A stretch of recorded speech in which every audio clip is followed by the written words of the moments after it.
Westminster is the Conservative MP Rehman Chishti, and from Manchester we're joined by the Labour MP Lucy Powell. Welcome to you both. Lucy Powell, do you think these cross-party talks are going anywhere? I think they are going somewhere, slowly, steadily. I think they need to be given the time that they need to actually happen. I mean, this should have been happening 2.5, 3 years ago, really, and it's not something that can be resolved in a matter of days. So I think they do need to be given the time that they need. What I think is obviously a challenge is the political context in which they're happening, particularly the pressure that the Prime Minister is under. And I'm not sure that she has got that time that these talks necessarily need. But I think there is a willingness on both sides for compromise, and compromise is difficult, and it's especially difficult when you've got your own party bases, aspects of your own party bases, that are very determined one way or another against compromise. But hopefully they will continue to make some progress this week. But we shouldn't put any false timescales around that, because I think that would be a big mistake. What do you think, Mr. Chishti? Well, I take a different view to that. I think if the opposition were very genuine about supporting the delivery of Brexit, then they would have voted for the withdrawal agreement. The withdrawal agreement, the first phase, deals with citizens' rights, it deals with Northern Ireland, it deals with the transition period, and it deals with the financial settlement that we have to make. The second part is the political declaration, and the opposition have had plenty of opportunities to vote for that withdrawal agreement. And I think now what we're seeing is to say I understand the opposition saying to the government that they will back it if there is a movement on the customs union, and the opposition is saying a strong access to the single market. Both of them a non-starter, because before you had the referendum nearly 3 years ago, it was made very clear in the information that was sent out, it was leaving the customs union, leaving the single market, which addresses the point of sovereignty. So I would say these discussions are going nowhere. What do you say to that, Lucy Powell? I mean, basic accusation of insincerity on the Labour side. Well, I think that's just ridiculous and deeply unhelpful. I mean, look, let's be honest. Why are we in this position? Why hasn't the withdrawal bill gone through with the political declaration as designed by the Prime Minister? Because a significant chunk of Conservative MPs and the coalition partners, the DUP, didn't vote for it. They're the government. They should get their own business through. I don't think you can blame the opposition for that. I think Labour is engaging in these talks in a constructive and a positive way, and trying to find a way forward. And I take issue with what Rehman said there, because up to and including the referendum campaign itself, we were always told the key messages of that referendum was that we could leave the political institution of the EU, but we could achieve the exact same benefits economically. In fact, even Nigel Farage, Boris Johnson and other leading Leavers argued strongly for us to stay in the single market. Now, Labour's not actually asking in these talks for us to stay in the single market, but we're asking for a close economic relationship that protects jobs and protects businesses. It's what businesses are crying out for around the country.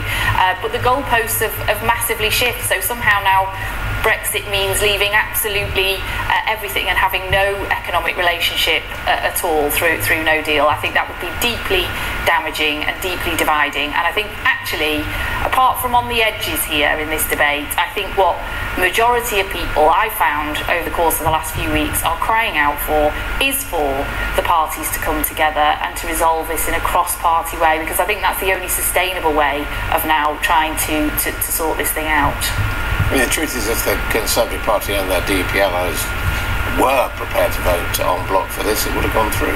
Well, I think they were prepared to vote for it, and I would have been happy to vote for it at the earliest opportunity if the issue of the backstop was addressed. And Adam, let's just be very clear, there's been a number of different indicative votes in Parliament, for the Common Market 2, for Customs Union, for another referendum. None of them have passed. The only amendment, the motion that got passed, was the Brady Amendment, which looked at alternative arrangements on the backstop. That was the only one that had passed, and if that had been put through and negotiated constructively with the EU partners, said they weren't interested. Well, look, the EU may say that, but the reality is, if you're saying to me, what about the sincerity of the Conservative Party and the DUP? The Conservative Party and the DUP were prepared, to back the Prime Minister at every level in line with the amendment that was passed. Nothing else on Brexit has passed in Parliament. The only one that did pass was the Brady Amendment on alternative arrangement backstop. If that had been done, then the DUP would have been on board, the Conservative Party would have been on board, and it would have been delivered. Lucy Powell, what is the agreement that you think is feasible that could be reached that you and indeed the mass of the Labour Parliamentary Party could vote for? Because that might be what's required.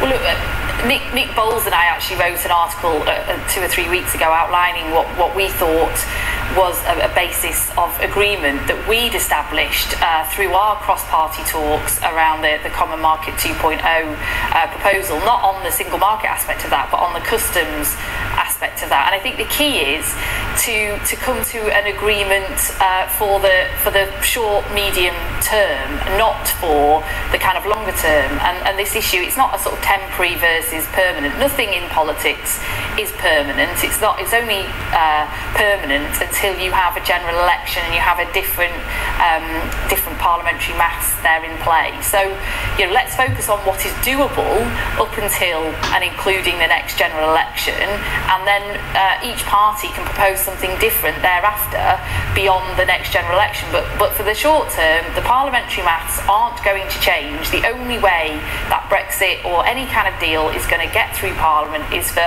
the two main political parties to come to some kind of agreement. So I think a customs arrangement that will last, and it will do all the work that a customs union would do, a customs arrangement that will last until such a time as the technology that was outlined in the Brady Amendment and all of that sort of stuff, that's not in play now anyway. So that Brady Amendment is something for a few years down the line. That's something that the Conservatives can propose at the next election. We can propose to stay in a customs union on a more permanent basis at the next election.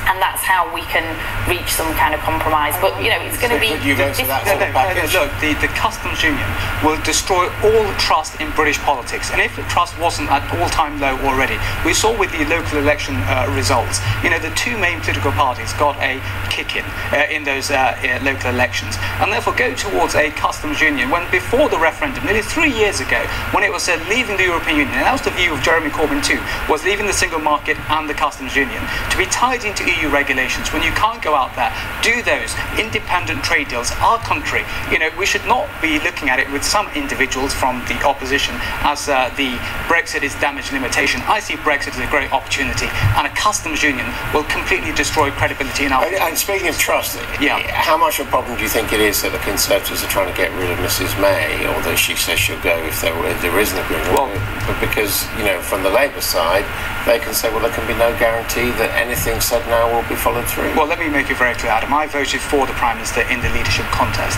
but we have to look at reality. The reality is the Prime Minister herself has said that she will be going once the withdrawal agreement, the first phase, is passed.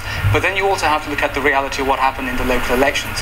I know the Prime Minister is having discussions with Graham Brady today, and I do feel the Prime Minister needs a dignified exit. She's given immense service to the Conservative Party and to the country overall. But to go soon. However, yes, I think looking at what's happened with the local elections, looking at the Prime Minister's own commitment, and the situation, once you say you're going to depart, then on that basis that leaves a lot of uncertainty. So I would say the discussion that Prime Minister is going to have with Graham Brady today should look at the timeline of that swift departure so that we can move on. We're delivering on Brexit and everything else that needs to be done for jobs, opportunity, prosperity and security for our country. Given that there's going to be a change of leader in the Conservative Party, or at least that's what Conservative MPs want, Lucy Powell, doesn't that mean that Mr Corbyn and his team are wasting their time because, there can be no guarantees? Well, that's one of the biggest challenges with these talks, is the fragility of the government and the fragility of the Prime Minister. And that's probably what will put them most at risk, and coming together and delivering some kind of compromise is that problem. Now, there are ways of locking things in, making them legally binding and so on. But if the Tories change leader in the next few weeks, the parliamentary maths on these issues doesn't change. But I think also from our side, what we need to recognise is that if the Tories do change leader in the next few weeks and there isn't a Brexit deal that we've all agreed on and voted on and made legally binding in Parliament, we could be careering towards no deal in October. That is still the default position. No deal exit, which would cause massive problems for our businesses and for jobs in this country will be cataclysmic in terms of the consequences of it, and it's highly unlikely in that context that the European Union are going to give us a further extension at that stage. So we do all need to look carefully and look ahead at what the consequences are both ways. I can see that Rehman's not interested in compromise, but I do think that most MPs in Parliament, many MPs in Parliament anyway, certainly that would form a majority, would be willing to look at a compromise and look at ways in which they then can possibly amend that in the future going forward, depending on what position they're coming from. And that's what the country is crying out for, because we don't want to end up in the situation we were just a few weeks ago, where we were careering towards no deal. Look, Adam, let me answer Lucy on this. Lucy's talked about Rehman not compromising. Of course I compromised. Now, I voted against the withdrawal agreement initially with regards to the legal risk on the backstop, but when the matter came back before Parliament, I voted for it, because I said it was either delivering the withdrawal agreement, delivering Brexit, or putting it at risk. But Adam, answering your question, the Prime Minister's tried to get the deal. If we can't get a deal, then yes, I would say let's go out and on World Trade Organization terms with a no deal. I think to take no deal off the table, which some in Parliament did, was completely and utterly wrong. Okay, we're going to have a leave there. Thank you both very much indeed. You're watching